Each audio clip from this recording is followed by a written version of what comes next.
बिस्मिल्लाहिर्रहमानिर्रहीम। अस्सलाम वालेकुम डियर 10th क्लास। हम पढ़े हैं चैप्टर नंबर 15 वाटर। इसमें हमने वाटर की कंपोजिशन सीखी है। पानी बतौर सॉल्वेंट कैसे एक्ट करता है, इसको यूनिवर्सल सॉल्वेंट क्यों कहते हैं। फिर हमने पोलर नेचर, हाइड्रोजन बॉन्डिंग और उसके बाद सॉफ्ट और हार्ड वाटर पढ़ा था। फिर उसको ख़त्म करने के तरीके पढ़े थे। फिर हमने जो है पिछले टॉपिक हमारा जो था वाटर पोल्यूशन, उसके बारे में पढ़ा कि इंडस्ट्रीज़ के ज़रिए या हमारे घरेलू इस्तेमाल के ज़रिए जो है पानी वो क्या हो रहा है, ख़राब हो रहा है। और फसलों के ज़रिए भी, फर्टिलाइज़र्स और पेस्टिसाइड्स के ज़रिए भी वहाँ पर ख़राबी पैदा हो रही है, पानी गंदा हो रहा है। अब पानी जब गंदा हो चुका है तो उसके क्या असरात होते हैं? उसके असरात होते हैं बीमारियाँ। बीमारियाँ फैलती हैं इंसानों में, जानवरों में। तो वो वाली बीमारियाँ आज हमने पढ़नी है कि कौन कौन सी बीमारियाँ जो है वो आपको पानी की वजह से लगती हैं, गंदा पानी पीने की वजह से लगती हैं। तो स्टार्ट करते हैं अपना topic, water borne infectious disease. Infectious disease जो होती हैं वो इस तरह की होती हैं जो कि पोल्यूटेड वाटर पीने की वजह से या पोल्यूटेड एयर में सांस लेने की वजह से होती हैं। तो ये इन्फेक्शियस डिजीज़ है नहीं। इसकी वजूहात जो हैं वो हैं हमारे पास दो। एक तो होते हैं टॉक्सिन्स, अगर ये पानी में हुए तो हमें बीमारियां लग जाएंगी। नंबर 2 पर होते हैं माइक्रो ऑर्गेनिजम्स। ठीक है जी। तो टॉक्सिन्स कौन कौन से होते हैं हमारे पास? टॉक्सिन्स होते हैं मरकरी, ठीक है जी, मरकरी। उसके बाद आर्सेनिक, या फिर हमारे पास यहाँ पे जो लिखा है उसने क्रोमियम भी हो सकता है, वैसे आपकी बुक में शायद ये नहीं लिखा। तो ये वाले सारे क्या हैं? टॉक्सिन्स हैं। और उसके बाद माइक्रो ऑर्गेनिजम्स कौन कौन से हैं जी? वायरस है, बैक्टीरिया है, ठीक है जी, और हमारे पास क्या है, फंजाई वगैरह हैं, कुछ माइक्रोस्कोपिक फंजाई, ठीक है जी। तो ये वाली चीज़ें जो है, चाहे टॉक्सिन्स हैं चाहे माइक्रो ऑर्गेनिजम्स हैं, अगर ये पानी के अंदर हैं, ठीक है जी। वैसे भी हमने कुछ और भी देखे थे इफ्लुएंट्स, वो वाले भी हो सकते हैं पानी के अंदर। तो वो भी किसके ज़रिए जाते हैं? हमारे पास वो हमारे घरेलू इस्तेमाल से या इंडस्ट्रीज से पानी में शामिल हो जाते हैं। ये सारी चीज़ें अब पानी के अंदर हैं तो उससे क्या पैदा होंगी? Infectious diseases. अगर ये वाला पानी जिसमें ये मौजूद है वो इंसान पिएगा, जानवर पिएगा, तो उसे ये मंदरजा बाला जो मैंने लिखी हैं ये वाली बीमारियां उसे लग सकती हैं। नंबर 1 पर हमारे पास है डायरियल डिजीजेस। डायरियल डिजीजेस क्या होती हैं कि ये इंटेस्टाइन को डैमेज करती हैं। ये इंटेस्टिनल है,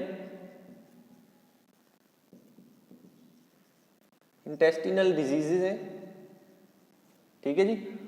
स्मॉल और लार्ज इंटेस्टाइन को डैमेज करेंगी। और नंबर 2 पे क्या होता है? इससे डिहाइड्रेशन हो जाती है। डिहाइड्रेशन मतलब क्या है कि डायरिया वगैरह अगर आपको हो गया तो आपके जिस्म का पानी बहुत हद तक कम हो जाएगा, उल्टी वगैरह आएगी, आपको पेचेस वगैरह हो जाएंगे। तो आप क्या होता है कि बहुत ज़्यादा आपका पानी जो जिस्म का है वो पेचेस के थ्रू या वॉमिटिंग के थ्रू वो आपके जिस्म से निकल जाता है, तो आपको डिहाइड्रेशन हो जाती है। नंबर 2 पर हमारे पास है डिसेंट्री। डिसेंट्री क्या है? ये एक्सट्रीम कंडीशन है, एक्सट्रीम डायरिया है, डायरिया ही, लेकिन ठीक है जी, डायरिया के कुछ इस तरह स्पेलिंग है, यहाँ पर ओ है और यहाँ पर ई ए, ठीक है जी।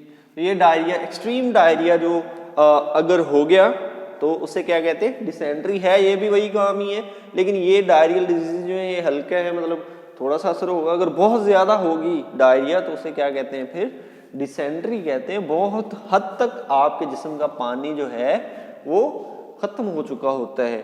कोलरा क्या है? कोलरा है हैज़ा। अब हैज़ा कैसे होता है जी? ये हमारे पास एक बैक्टीरिया है, उसकी वजह से होता है। वो बैक्टीरिया है जी वाइब्रस कोलरा, वाइब्रस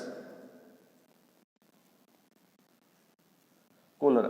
तो ये वाला वाइब्रस कोलरा जो है इसकी वजह से हैजा होता है। अगर ये वाला बैक्टीरिया पानी के अंदर मौजूद है तो आप वो पानी पिए तो आपको क्या हो जाएगा, हैजा हो जाएगा। और हैजे से क्या होता है, उल्टियाँ वगैरह आती हैं, ठीक है। बहुत सीवियर कंडीशन इंसान की हो जाती है, कोई भी चीज़ इंसान को हजम नहीं हो पाती, मैदा ख़राब हो जाता है, ऐसे गले, ठीक है जी। अब आगे है जी क्रिप्टोस्पोरोडियम, ये वाला भी इसी तरह का ही है, ठीक है जी। ये वाली भी हमारे पास इंटेस्टिनल डिजीज है, ठीक है जी, इंटेस्टिनल डिजीज है ये वाली भी। और इसमें जो है एक खास तरह के वायरस की वजह से ये होते हैं, खास तरह के वायरस की वजह से ये होता है। तो ये भी इंटेस्टाइन को डैमेज करता है, उनके वर्क को डैमेज करता है, वो सही तरह काम नहीं कर पाते, इससे क्रिप्टोस्पोरोडियम हो जाती है, ठीक है जी। आगे नंबर 5 पर हमारी डिजीज है फ्लोरोसिस। फ्लोरोसिस क्या है, नाम से ही ज़ाहिर है कि इसमें कोई फ्लोरीन का पंगा होगा। फ्लोरीन आप पढ़ चुके हैं पहले, पीछे रिएक्शंस के अंदर जो हमने इसको देखा था फ्लोरीन को। तो ये वाली फ्लोरोसिस क्या है, excess use of fluorides, excess of fluorides की वजह से ये होती है। अगर आप फ्लोराइड्स ज़्यादा इस्तेमाल करेंगे तो आपको क्या हो जाएगी, फ्लोरोसिस हो जाएगी। अब ये वाली फ्लोरोसिस क्या करती है, ये आपके दांत खराब कर देती है, हड्डियां इससे डैमेज होती हैं, तो ये काफ़ी हद तक डैमेजिंग है, ठीक है जी। आगे नंबर 6 पर हेपेटाइटिस। हेपेटाइटिस यरकान है। यरकान आप लोगों ने पहले भी इसका नाम सुना होगा। तो ये काफ़ी तरह का होता है। ये वाला भी हमारे पास किसको डैमेज करता है, यरकान लीवर को डैमेज करता है। और उसके बाद इसकी इकसाम है ए, बी, सी, डी और ई, यहाँ तक इसकी इकसाम बनती हैं। ये डिफरेंट तरह के यरकान है, आपने सुना होगा काला यरकान, पीला यरकान, ठीक है जी। तो ए, बी, सी, डी, ई, वहाँ तक इनकी टाइप्स हैं हेपेटाइटिस की, ठीक है जी। अब हुकवर्म नंबर 7 पे हमारे पास, इसमें क्या होता है कि ये वाला जो हुकवर्म है, ये बीमारी का नाम भी हुकवर्म ही रख दिया गया है। हालांकि ये हुकवर्म एक वर्म है जो हमारे जिस्म में दाखिल हो जाता है। कैसे दाखिल होता है, हमारी स्किन के जरिए दाखिल हो सकते हैं, मतलब अगर हमारी जिल्द पे आ गया किसी तरह तो हमारे जिस्म के अंदर जा सकता है जिल्द के जरिए, या फिर आपने जो पानी पिया है उस पानी में अगर ये हुआ हुकवर्म तो वहाँ से भी आपके जिस्म में आ सकता है। तो ये हुकवर्म जब जिस्म में जाता है तो क्या करता है जी, आपको डैमेज करता है अंदर से, आपको खून की कमी हो सकती है, या इस तरह की कोई भी एक्सट्रीम कंडीशंस आपको हो सकती हैं। तो हुकवर्म क्या करता है जी, ये डैमेज करता है किसको, इंटेस्टिनल सिस्टम को, ठीक है जी। या ऐसे कह लें कि नॉर्मल जो फंक्शंस बॉडी में हो रहे हैं उनको हुकवर्म डैमेज कर देता है। जॉन्डिस क्या है, ये वाली भी हमारे पास इन टॉक्सिन्स की वजह से होती है। इससे क्या होता है कि हम क्या महसूस करते हैं, हम थका थका महसूस करते हैं, ठीक है जी।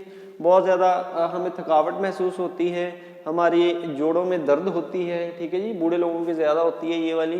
तो इस तरह की कोई कंडीशन होती है कि हम टायर्ड फील करते हैं, हालांकि हम सो के भी उठे हैं फिर भी ऐसा लग रहा होता है कि हम अभी बहुत थके हुए हैं। अभी हम काम पे ही आए हैं तो हमें लग रहा होता है कि हम थके हुए हैं। तो ये वाली जॉन्डिस जो है ये क्या है, इसमें हम क्या करते हैं, फील टायर्ड, थका थका महसूस करते हैं। तो ये वाला भी गंदा पानी पीने से जिसमें टॉक्सिन्स वगैरह हैं उसके ज़रिए हमें जो है ये वाली बीमारी आ सकती है। लास्ट जो है हमारे पास नंबर 9 डिजीज जो पानी की वजह से ही हो रही है वो वाली है हमारे पास टाइफाइड। टाइफाइड से भी काफ़ी हद तक हम आशना हैं, इसके बारे में हम जानते हैं कि हमें कभी बुखार होता है जी, उतर जाता है फिर दोबारा हो जाता है, तो उसे कहते हैं टाइफाइड है। ये किसकी वजह से होती है, बैक्टीरिया की वजह से। और इसमें क्या होता है कि दोबारा दोबारा बंदे को बुखार होता रहता है, बंदा क्या करता है जी, वो इल महसूस करता है, इलनेस दोबारा दोबारा होती रहती है, दवाई लेने के बावजूद भी ये नहीं जाता, क्योंकि बैक्टीरिया जो ये वाला टाइफाइड के अंदर होता है ये काफ़ी रेजिस्टेंट होता है, ये जल्दी मरने वाला नहीं होता। तो वाटर बॉर्न इन्फेक्शियस डिजीज़ हमारे पास उनकी दो वजूहात हैं, या तो हैं टॉक्सिन्स या हैं माइक्रो ऑर्गेनिजम्स। टॉक्सिन्स ये वाले मर्क्यूरी, आर्सेनिक, क्रोमियम, फास्फोरस वगैरह जो कल हमने पढ़े थे, और micro organism virus, bacteria, fungi वगैरह, अगर ये भी उसमें जो है वो शामिल हो जाएं तो क्या होगा कि हमें बीमारियां लगेंगी, जैसे कि डायरियल डिजीज़ हैं, डिसेंट्री है, कोलरा है, फ्लोरोसिस है, क्रिप्टोस्पोरोडियम है, ये वाली सारी की सारी बीमारियां कहाँ से आ रही हैं? सारी की सारी पानी से हमें लग रही हैं। ठीक है जी, तो उम्मीद है आपको इन बीमारियों की और इनकी कॉजेज़ की अच्छे से समझ आ गई होगी। मिलते हैं अगले टॉपिक के साथ, अपना ख्याल रखें, अल्लाह हाफिज़।